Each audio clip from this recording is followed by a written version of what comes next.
Like, share, subscribe, leave a comment. Please hit the like button. Not a lot to ask. This is part four, getting back to secret societies. I got so much, and I still got to go back to the Project 2025, the New World Order. We got so much going on. But this is part four. Oh, yeah, we live. Okay. Egyptian Magi, going back to the secret society of the ancient Egyptian mystery system, where they say even Jesus was an initiate in that as well. So, that's what they say. And we know that the Greek philosophers were trained in the Egyptian mystery system. Pythagoras, Socrates, Plato, they all received training there. Okay, let's get started. Egyptian Magi. Before he established his own school of philosophy in southern Italy, Pythagoras spent 22 years in the temples of Egypt as an initiate in the ancient mysteries. Because in order to graduate, you had to do 40 years of school. We don't even know what that is. We complain about the little school we do now. It's well documented that the classical Greek thinkers traveled to what we now call Egypt to expand their knowledge. When the Greek scholar Thales, Hippocrates, yes, he was an initiate, Pythagoras, Socrates, Plato, and others traveled to Kemet. They studied at the temple universities, Wasat and Isut. Here, the Greeks were inducted into a wide curriculum that encompassed both the esoteric as well as the practical. Thales was first to go to Kemet. He was introduced to Kemetic mystery system, the knowledge that formed the basis of the Kemites' understanding of the world, which had been developed over the previous 4,500 years. After he returned, Thales made a name for himself by accurately predicting a solar eclipse and demonstrating how to measure the distance of a ship at sea. He encouraged others to make their way to Kemet to study. In Kemet, Hippocrates, the father of medicine, learned of a disease from a previous explorations of Imhotep, who established diagnostic medicine 2,500 years earlier. And he said he did the first surgery. He was an architect. He was all these things, Imhotep. This early Renaissance man, priest, astronomer, and physician, was described as the first figure of a physician to stand out clearly in the midst of iniquity by the British medical trailblazer William Osler. In Kemet, Pythagoras, the father of mathematics, learned calculus and geometry from the Kemetic priest based on the millennia old papyrus. The Greeks appear to have formed their own interpretations of what they learned in Kemet, nor did the Greeks ever deny the credit due to the Kemites for their education. Egypt was the cradle of mathematics, Aristotle wrote. And this is source is Van Sertima. He was awesome, man. All the greats have passed. The Kemetic education was meant to last 40 years, like I said, although no Greek thinker is known to have made it through the entire process. Pythagoras is believed to have made it the furthest, having studied in Kemet for, now this is 23 years. And that source is Pearson Lynn. The Greeks seem to have put their own spin on the knowledge that they learned, and that's true. Plato, or they plagiarized and just put their name on it like Aristotle did. Plato's education may have expressed it best. The Kemetic mystery system was based upon a wide array of human knowledge. It encompassed math, writing, physical science, religion, and the supernatural, requiring tutors to be both priests and scholars. Perhaps the aspect of the system that best represents this merger of religion and science is Maya, because we got the 42 laws of Maya. Maya was the goddess who embodied the concept of rational order to the universe. This idea that the universe,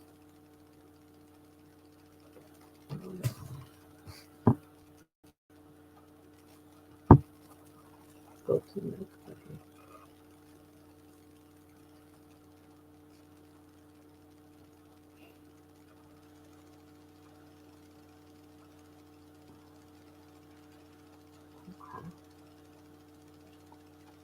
The term Greek philosophy is a misnomer, for there is no such philosophy in existence. The ancient Egyptians had developed a very complex religious system called the Mysteries of Orsica, which was also the first system of salvation.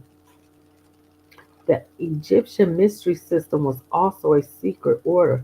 Membership are gained by initiation and secrecy. After nearly 5,000 years of prohibition against the Greeks, the Egyptians permitted them to enter Egypt for the purpose of their education. First through the Persian invasion, and secondly through the invasion of Alexander the Great. And he went in and burnt the books and burnt down the libraries and all that. The Greek students were taught directly by the Egyptian priests. Books ascribed to Aristotle have proved to be physically impossible for any single man to write in a lifetime. That's a fact. He plagiarized. The history of Aristotle's life has done him far more harm than good. Aristotle never mentioned his visit to Egypt, which was well documented in history. How could Plato teach Aristotle what he himself did not know? Facts.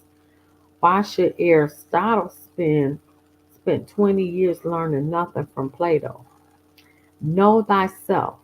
Most young students in the world believe that the opening quote was uttered by Socrates. It was not, it was the Egyptians.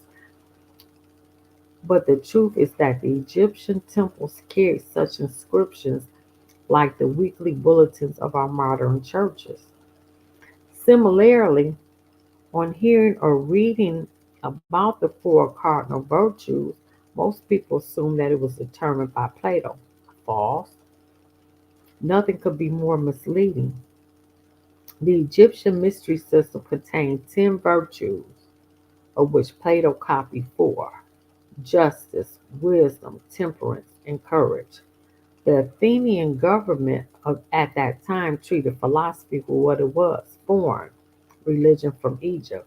Therefore, most of the prominent Greek philosophers were relentlessly persecuted.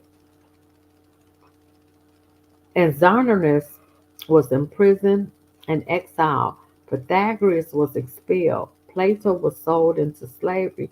Socrates was executed. And Aristotle was indicted and exiled. Most of the heroes of the Greek mythology are direct copies from the Egyptian mythology and gods like Enod. That's a fact. The Egyptian mystery system was the center of organized culture and recognized source of education in the ancient world. Neophytes were graded and according to their moral efficiency and intellectual competence, including submission for many years to tests and ordeals so their eligibility for advancement can be determined.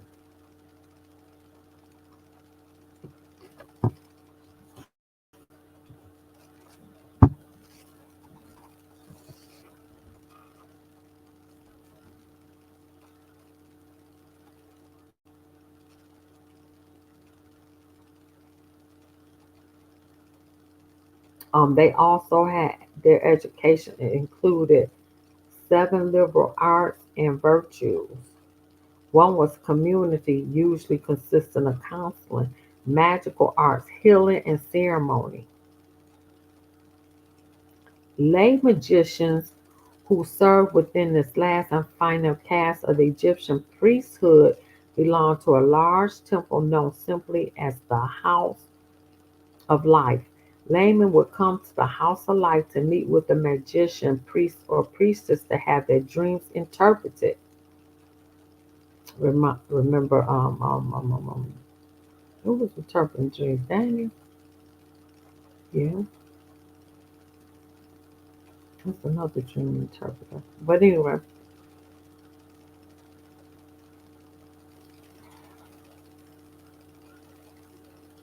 Laymen would come to the House of Life to meet with the magician, priest, or priestess to have their dreams interpreted to supply magical spells and charms to be healed and to counteract malevolent magic and to supply incantations of various types. Through the House of Life provided its laymen with many prescriptive cures for common ills. It was largely shrouded in mystery and in ancient times. In fact, the library of the House of Life was shrouded in great secrecy, as it contained many sacred rites, books, and secrets of the temple itself, which were thought that could harm Pharaoh, the priests, and all of Egypt itself. Through the magicians, the House of Life were seen as another step from ceremonial duties of the priests. They were by no means less important, and it and as it evidenced by the presence of many magical wands, papyri texts, and other archaeological devices, the House of Life took on a role dearly important to the way of life of ancient Egypt. One final position within the priesthood, highly worthy of mention in ancient Egypt, is that of the scribes. The scribes were highly prized by both the pharaoh and the priesthood, so much so that in some of Pharaoh's tombs, the pharaoh himself is depicted as a scribe in pictographs. The scribes were in charge of writing magical texts, issuing royal decrees, keeping and recording the funerary rites, especially within the Book of the Dead, and keeping records vital to the bureaucracy of ancient Egypt. The scribes often spent years working on the craft of making hieroglyphics and deserved mentioning within the priestly caste as it was considered the highest of honors to be a scribe in any Egyptian court or temple. Finally, worthy of mention, there is considerable historical evidence telling of the role of priests within the priestly hierarchy. The status of the priestesses was at times equal, if not minor, to that of male priesthood. The female priestesses held the main function within the temple of music and dancing. At Thebes, however, the chief priestess of Amun bore the title of God's wife. She was the leader of the female music makers who were regarded as God's harem and were identified with the goddess Hathor, who was associated with love and music. In the 23rd dynasty and afterwards, such priestesses were practically rulers of theocracy, their duties centering around the reverence of Isis and many other female male goddesses and gods. The high priest was often very wise in years and old. Not only did he serve as a political advisor to the Pharaoh, but he was also a political leader for the temples he belonged to as well. The high priest was in charge of overseeing magical rites and ceremonies as well as advising the pharaoh. Maintaining a fairly ceremonial position, the high priest was oftentimes chosen by the pharaoh as an advisor. However, it was not uncommon for the high priest to have climbed through the ranks to his position. All right, let's go to the next one.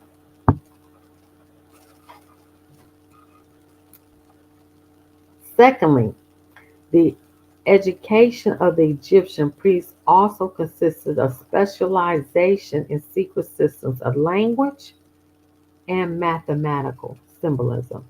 It would appear that there were two forms of writing used among the Egyptians: the Demotic, Demotic, believed to have been introduced by Pharaoh. I cannot say the for trade and commercial purposes, the hieroglyphics of which there were two forms: the hieroglyphics proper and the hieratic, a linear form, both of which were used only by priests in order to conceal the secret and mystical meaning of their doctrines. We are also informed that the mystery system of Egypt used modes of spoken language, which could only be understood by those initiated. These consisted not only of myths and parables as well as secret languages called Sinzar.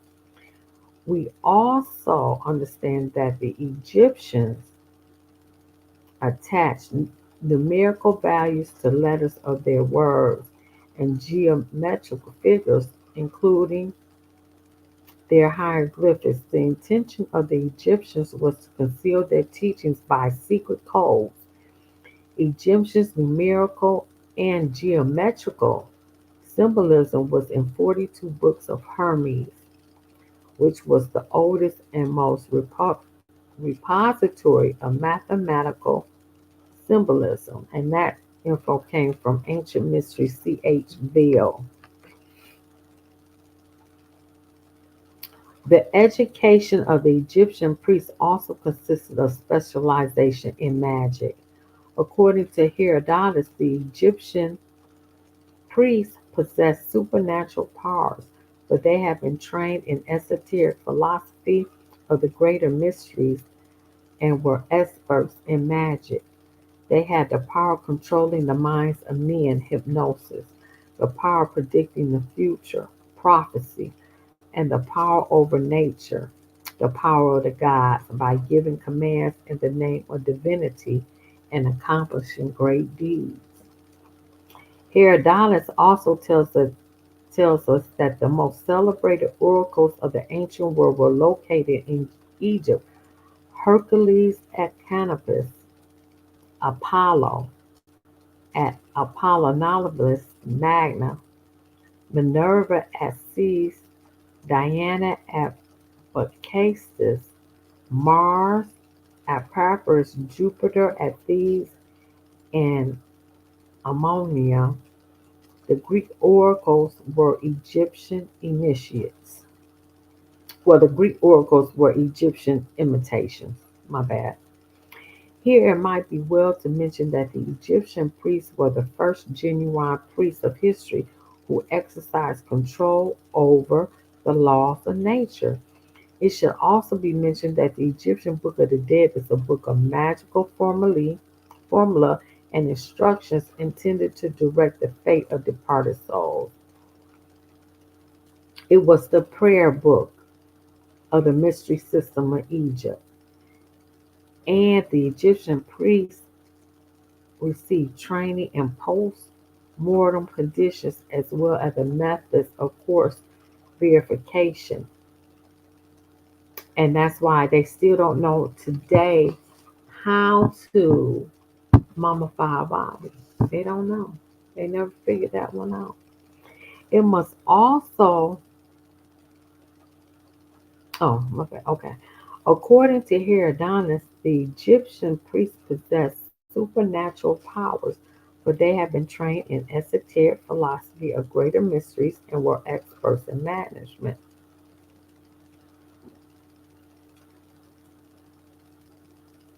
Okay, now we're going to talk about the curriculum.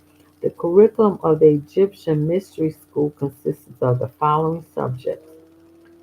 Seven liberal arts included grammar, arithmetic, rhetoric, and dialect,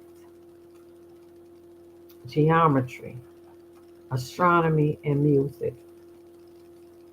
The sciences of the 42 books of Hermes. The singer or oldest who must know two books of Hermes dealing with music, the hymns of the gods. The Horsopicus, who must know four books of Hermes dealing with astronomy. The Hierogrammic, who must know the hieroglyphics, cosmography, ge- geo- geography, astronomy, and topography of Egypt, and land surveying. The Stolars, who must know the books of Hermes that deal with the slaughter of animals and the process of embalming. Wow. The prophets, who is the president of the temple and must know the 10 books of Hermes dealing with higher esoteric theology and the whole education of priests. F. The Pastoraphy, who must know 6 books of Hermes, which are medical books dealing with physiology and the diseases of male and female anatomy, drugs, and instruments.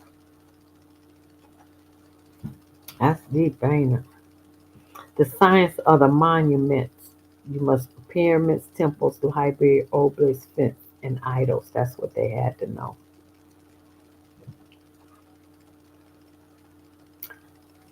Okay. A priest or priestess in the ancient Egypt was generally chosen by either the king or attained their post by hereditary means. The daily life of a priest or priestess in ancient Egypt depended on their sex and also their hier- hierarchical standing within the priesthood. Priests were often rotated from position to position within the priestly hierarchy and were integrated in and out of society. This rotation system generally meant that a priest would enter into the temple like 1 month at three times a year. I'm sorry. This rotation system in ancient Egypt had direct connection to the purity rites of the priests.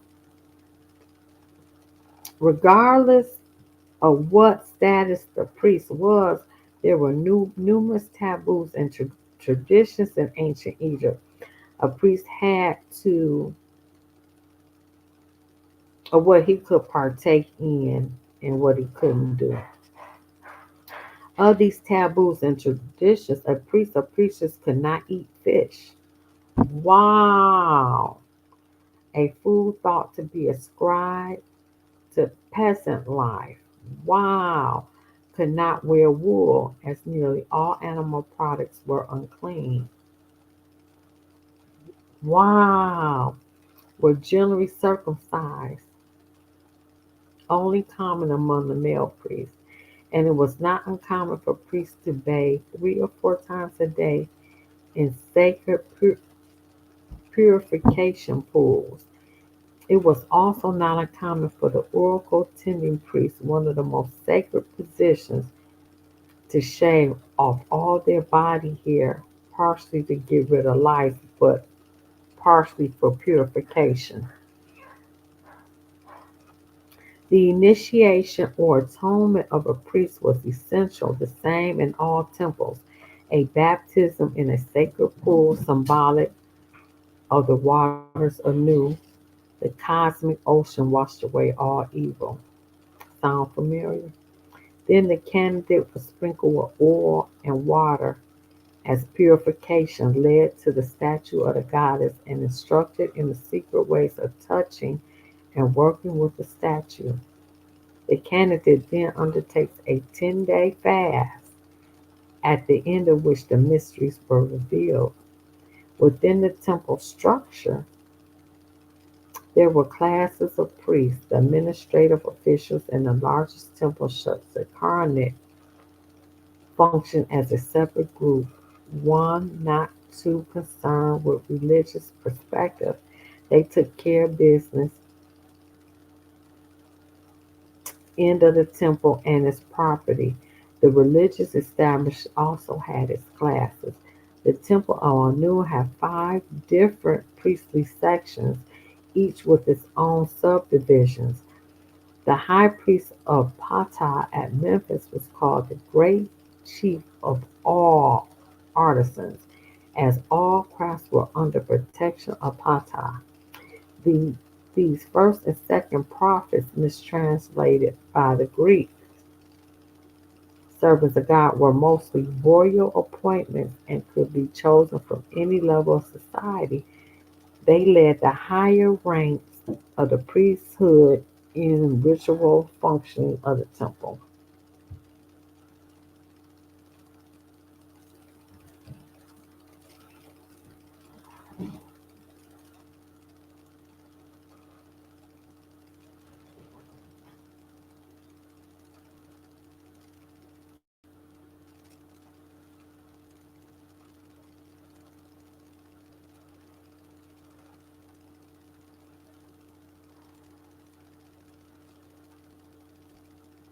Okay, I think I'm gonna stop right there.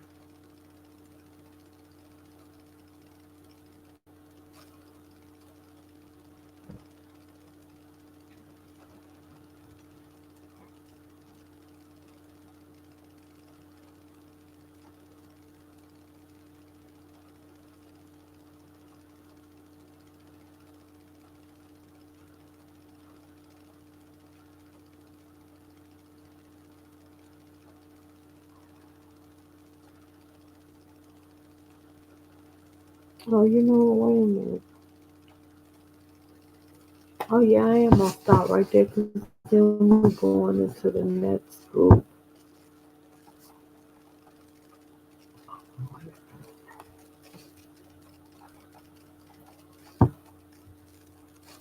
Hmm. Oh, well, yeah, I got one more page and then I'm gonna stop, okay? Because this is the last page and then we're going into another secret society. A priest or priestess in ancient Egypt was generally chosen by either the king or attained their post by. Oh, I did this. Oh, yeah, we done. Yep, we done. I'm sorry. Like, share, subscribe, leave a comment. We done. And then I'll be back later sometime with part 5.